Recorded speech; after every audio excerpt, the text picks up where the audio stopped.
Wanted to bring you some really significant investigative reporting around the Flint water crisis brought to light by Jordan Chariton and also Charlie LeDuff. This is a new piece published at The Guardian. Let's go ahead and throw this tweet up on the screen from Jordan. He says, exclusive, prosecutors were on the verge of filing major Flint water crisis racketeering charges against government officials, numerous government officials, by the way, for financial fraud that ultimately led to the crisis before Michigan Democratic Attorney General Dana Nessel took office, fired the prosecutors, and let it go.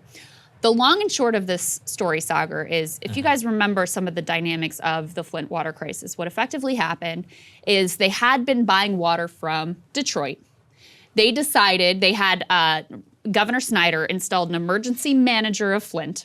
And that emergency manager decided instead to switch over to this new partially privatized pipeline that was being built. And then the other decision was, in the meantime, while the pipeline is being built, which would have gone to Lake Huron, we're going to switch over to using water from the Flint River for the residents of Flint, Michigan. Now, they did not do what they needed to do, and what was documented is they knew that they needed to do in terms of upgrading their system and making sure that the lead pipes that were throughout Flint, Michigan, that they did not corrode, which ultimately, they didn't do those things, and so lead ends up in the water, causing devastating poisoning and damage to the people and especially the children of Flint, Michigan. So there have been a lot of questions about, was there any sort of greed, this privatized pipeline? Yes. Was there money that was involved? What were the incentives for pushing Flint to move over to the Flint River so quickly and move over ultimately to this pipeline? And what Jordan reveals here, we don't have the answers to all of those questions, but what he reveals is that actually the previous Attorney General had been pursuing an aggressive investigation into racketeering and financial fraud, which implicated over a dozen officials. And when the new Democratic Attorney General came in, got rid of all those charges, killed that investigation, and went in a totally different direction.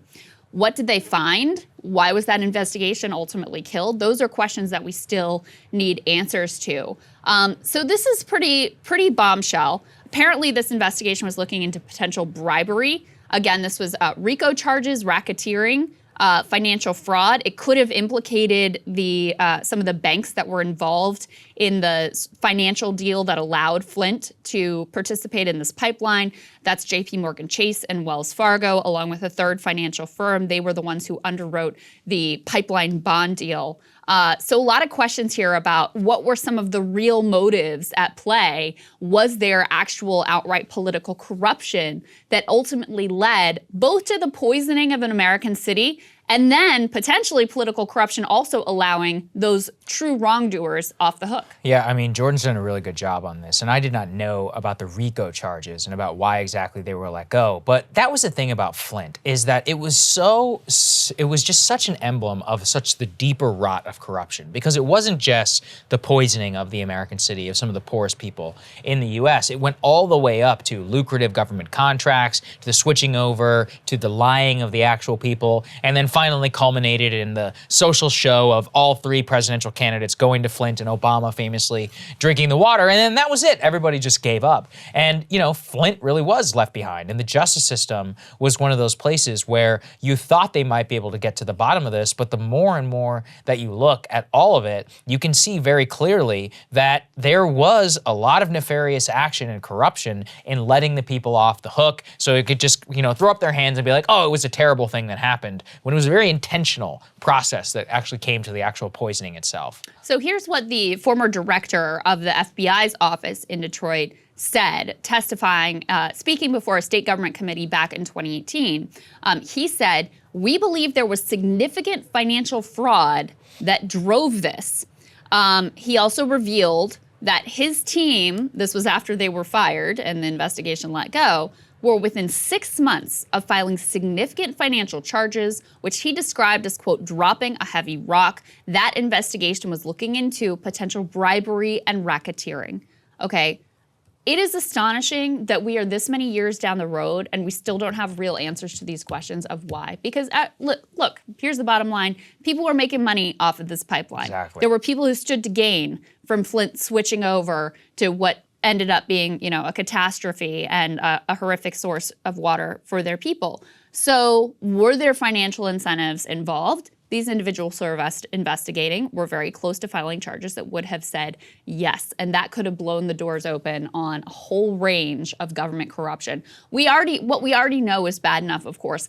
Not only were they poisoned, but there was an overt conspiracy to cover up the fact that residents were coming in with very high lead levels and that the water was testing very high for lead. So Jordan has been just dogged in the pursuit of the truth. I happen to know from, both of us speaking with him that oftentimes mainstream outlets, they're not even interested anymore. They've moved on. But this story is so critical, not only because of the lifelong health consequences, but because of what it exposes about our system. I mean, I think it was Michael Moore who said this, if terrorists came in and poisoned the water supply of an entire American city, can you imagine what we would do? Yeah, it would be Can you imagine what we could do? And this, we're supposed to, it was a while ago, let's just let it drop. That's a good point. It really is. All right, guys. One other thing you should follow Jordan, Status Coup. They do good work, and his dogged reporting on the road is really important to support. So if you have a chance, go over and subscribe over at Status Coup. He does a good job. Yeah, he really does. Thank you guys so much for watching. We're going to have more for you later. Hey, guys. Thanks so much for watching. That's right. Just as a reminder, you can become a premium subscriber today. Watch the full show completely uncut, our reactions to each other's monologues. You get to listen to it. You get to ask us questions, all that good stuff. Link is right there in the description or at breakingpoints.com. Best of all, great way to say screw you to the mainstream media.